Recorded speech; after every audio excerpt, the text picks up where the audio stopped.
இது பற்றிய மேலும் விவரங்களை நம்முடைய செய்தியாளர் சிவபிரகாஷ் வழங்க நாம் கேட்கலாம். சிவபிரகாஷ், மறைந்த பின்னணி பாடகி பவதாரணியின் உடல் தற்போது தீநகர் இல்லத்துக்கு கொண்டு செல்லப்படக்கூடிய காட்சிகள் வெளியாகியிருக்கு. அங்கு பொதுமக்களுடைய பார்வைக்கு வைக்கப்பட இருக்கா? அது குறித்தான விவரங்கள். வணக்கம் ராஜாவின் மகள் பவதாரணியின் உடலானது தற்போது இலங்கையிலிருந்து இங்கு சென்னைக்கு கொண்டு வரப்பட்டிருக்கின்றது. அவரது உடலானது தற்போது இங்கு விமான நிலையத்திற்கு வந்து சென்றது முதல் அங்கிருந்து அமரர் ஊர்தி மூலமாக அவரது தியாகராய நகரில் இருக்கக்கூடிய இளையராஜா அவர்களது இல்லத்திற்கு கொண்டு செல்லப்படுகிறது. அங்கு அவரது உடலானது இன்று மாலை 5 மணி அளவில் அந்த இடத்தில் பொதுமக்களின் அஞ்சலிக்கு வைக்கப்படுகின்றது. பவதாரணி இளையராஜாவின் மகள் என்று அறியப்பட்டிருந்தாலும் கூட அவர் ஒரு மிகச்சிறந்த ஒரு பின்னணி பாடகியாகவும் அவர் திரையுலகில் வலம் வந்தவர். அதே சமயம் பின்னணி பாடகியாக மட்டுமல்லாமல் இன்னொரு பக்கம் ஒரு பெண் இசையமைப்பாளராகவும் இந்த துறையில் அவர் இருந்திருக்கின்றார்.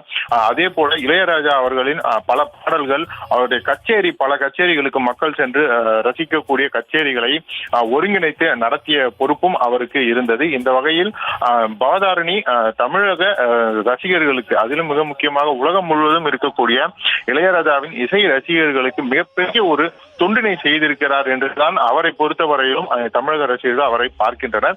இந்த நிலையில் அவரது உடலுக்கு இறுதி அஞ்சலி செலுத்துவதற்காக அதிக அளவிலான மக்களும் அதே போல திரைத்துறையினரும் வருவார்கள் என்று எதிர்பார்க்கப்படுவதால் 5 மணி அளவில் அவரது உடலானது அங்கு பொதுமக்களின் அஞ்சலிக்கு வைக்கப்படுகிறது. அதன் பிறகுதான் அங்கிருந்து பனையபுரத்தில் உள்ள அவரது இல்லத்திற்கு, இளையராஜா அவர்களின் இல்லத்திற்கு அவரது உடலானது கொண்டு செல்வதற்கான ஏற்பாடுகளும் தற்போது நடைபெற்று வருகின்றன. பவதாரணியை பொறுத்தவரையிலும் தொடக்கத்தில் அவரது உடலை இங்கு சென்னைக்கு கொண்டு வரலாமா அல்லது நேராகவே மதுரைக்கு கொண்டு சென்று விடலாமா என்று மிகப்பெரிய அளவில் ஆலோசிக்கப்பட்டது.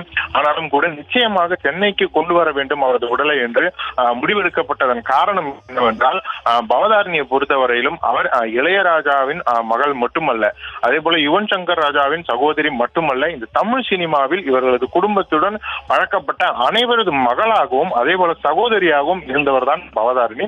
அவர் பவதாரணி என்று வெளியில் அறியப்பட்டாலும் திரையுலகை பொறுத்தவரையிலும் பவதா என்றுதான் அவர் அனைவரும் செல்லமாக அவரை அழைப்பார்கள்.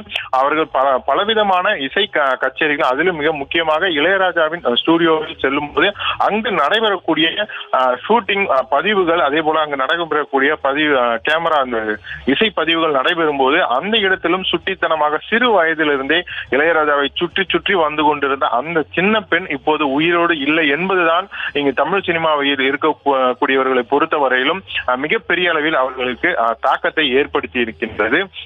அதன் காரணமாகவே தற்போது அவரது உடலுக்கு கண்டிப்பாக அஞ்சலி செலுத்த நேரில் வருகிறோம் என்று பலரும் உறுதியளித்ததன் பேரில் அவரது உடலை நேரடியாக மதுரைக்கு கொண்டு செல்லாமல் தற்போது சென்னைக்கு கொண்டு வந்து அவரது உடலை இறுதி அஞ்சலிக்காக வைக்கின்றனர்.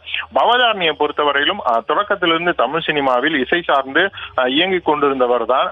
அதன் பிறகு ஒரு கட்டத்தில் தான் இவர் ஒரு பெண் இசையமைப்பாளராகவும் உருவெடுத்திருந்தார். அதன் பிறகு அவருக்கு பித்தப்பையில் கல் இருப்பதாக ஒரு பக்கம் அவருக்கு தெரிய வந்து அதற்கான சிகிச்சையில் அவர் இருந்தார். அதன் பிறகு கிட்டத்தட்ட அதிகமாக மருத்துவ சிகிச்சைகள் பலனளிக்காததன் காரணமாகத்தான் அவர் மேலும் மாற்று சிகிச்சைகளில் அவர் ஈடுபட்டார். அப்போதுதான் அவரது கல்லீரலில் புற்றுநோய் இருப்பது கண்டுபிடிக்கப்பட்டது. அது மட்டுமல்லாமல் 4வது கட்டத்தை தாண்டிய அளவிற்கு மிகவும் மோசமான ஒரு நிலையில் தான் அவருக்கு புற்றுநோய் உள்ளது என்ற தகவலே கிடைக்கப்பட்டது. இதனை அறிந்து இளையராஜாவின் குடும்பத்தினர் மிகப்பெரிய அளவில் பாதிப்புக்கு உள்ளானார்கள். இளையராஜா, கங்கை அமரன் ஆகிய 20 புதல்வர்கள் அனைவருக்கும் இவர் ஒரு மகள் தான்.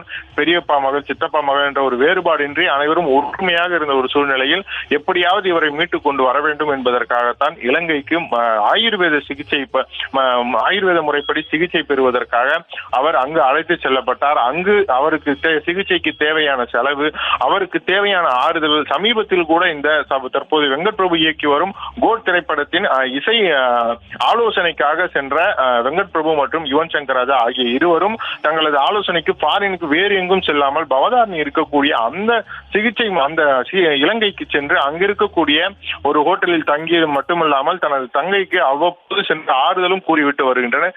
இத்தகைய பாசமான ஒரு அண்ணன்களை கொண்ட பவதாரணி தற்போது இங்கே நம்முடன் இல்லை என்ற ஒரு இயக்கமே அவர்களை தின்று கொண்டிருக்கிறது என்றே சொல்லலாம். அதன் காரணமாகவே தற்போது அவரது உடலை வாங்குவதற்காக சென்னை விமான நிலையத்திற்கு வெங்கட் பிரபு, யுவன் சங்கர் ராஜா ஆகியோர் அங்கு நேரடியாக சென்றனர். இந்த தகவலை அறிந்த போது இளையராஜாவும் இலங்கையில் தான் இருந்தார் என்ற காரணத்தினால் அவர் நேற்று இரவே அங்கு மருத்துவமனைக்கு சென்று தனது மகளின் முகத்தை அவர் பார்த்துவிட்டு மிகவும் ஒரு கஷ்டமான ஒரு சூழ்நிலையில் வந்தார்.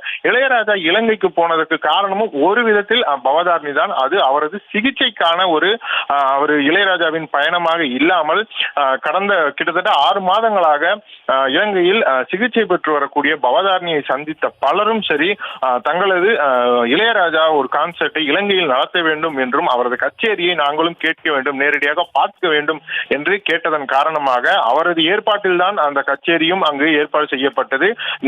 சரியாக சொல்வதென்றால் ஜனவரி 27ஆம் தேதி நாளை தான் அந்த கச்சேரியானது இலங்கையில் நடைபெறவிருந்தது.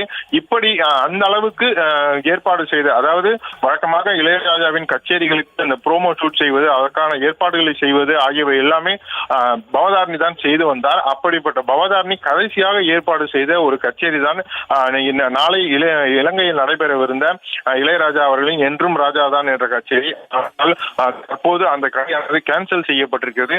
அந்த கச்சேரிக்கு செல்வதற்காகத்தான் 24ஆம் தேதி இளையராஜா இலங்கைக்கு சென்றார். அங்கு சென்று கூட என்னுடைய இசை இல்லாமல் நீங்கள் இல்லை என்று பேட்டி அளித்துவிட்டு சென்ற இளையராஜா தற்போது அவர் மீட்ட இந்த இசை பவதாரணி என்ற ஒரு இசை இல்லாமல் அங்கு அவரது உயிரற்ற உடலை மட்டும் வாங்கி கொண்டு இலங்கையிலிருந்து சென்னைக்கு வந்திருக்கின்றார்கள். இளையராஜா எந்த அளவுக்கு சோகமாக இருக்கிறாரோ அதே போல யுவன் சங்கர் ராஜா எந்த அளவுக்கு சோகமாக இருக்கின்றாரோ, வெங்கட் பிரபு எந்த அளவுக்கு சோகமாக, அதே அளவிற்கு தமிழக மக்களும் பவதாரணியின் இழப்பின் காரணமாக தற்போது சோகமாக இருக்கின்றனர். மிகச்சிறந்த பாடல்கள், அதாவது அவர் பாடிய பாடல்கள் எல்லாமே மிக சிறப்பான பாடல்கள் தேர்ந்தெடுத்து இந்த பாடலுக்கு இவருடைய குரல் தேவை என்று இளையராஜாவும் சரி யுவன் சங்கர் ராஜாவும் சரி அவர்கள் அந்த அளவுக்கு அவரது குரலை கொண்டாடி தமிழக மக்களையும் கொண்டாட வைத்த குரல், உருக்கிய குரல் என்று கூட சொல்லலாம். அந்த அளவிற்கு சிறந்த பாடல்களை கொடுத்த பவதாரணி தற்போது அவரது உயிரற்ற நிலையில் அவரது உடலானது தியாக நகரில் உள்ள இளையராஜாவின் இல்லத்திற்கு வந்து கொண்டிருக்கின்றது. இதே தமிழகம் அந்த இளையராஜா அவர்களுடைய தியாகநகர் இல்லத்தில் பவதாரணியின் பலவிதமான படங்களை தற்போது சமூக வலைதளங்களில் பகிர்ந்து வருகின்றனர். இதே இல்லத்திலிருந்துதான் சிகிச்சைக்காக செல்கிறேன் என்று கிளம்பி சென்ற பவதாரணி தற்போது உயிர் இல்லாமல் அவரது உடல் மட்டும் அந்த தியாகராய நகர் இளையராஜாவின் இல்லத்தை சென்று அடைந்து கொண்டிருக்கின்றது. இந்த நிலையில் அந்த இடத்திற்கு ரசிகர்கள் பெருமளவில் வந்து அவரது உடலுக்கு அஞ்சலி செலுத்துவதற்கான ஏற்பாடும் செய்யப்பட்டிருக்கின்றது.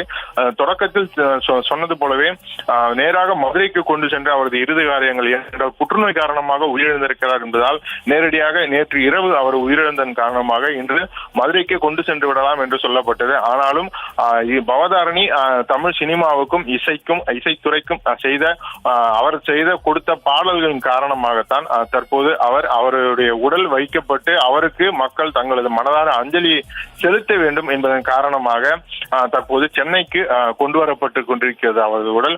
அவருக்கு அஞ்சலி செலுத்துவதற்காக தமிழ் சினிமாவின் பல முக்கிய கதாநாயகரும் சரி அதே போல முன்னணி நடிகர்கள், இயக்குநர்கள் என பலரும் காத்திருக்கின்றனர். அவர் எத்தனையோ மிகப்பெரிய இயக்குநர்களின் படங்களில் அவர் பாடவில்லை என்றாலும் சரி அனைவருக்கும் அவர் ஒரு மகளாகவே இருந்திருக்கிறார் என்பதன் காரணமாக அவருடைய உடலுக்கு தமிழ் சினிமாவை சேர்ந்த பலரும் வந்து அஞ்சலி செலுத்துவார்கள் என்று எதிர்பார்க்கப்படுகிறது.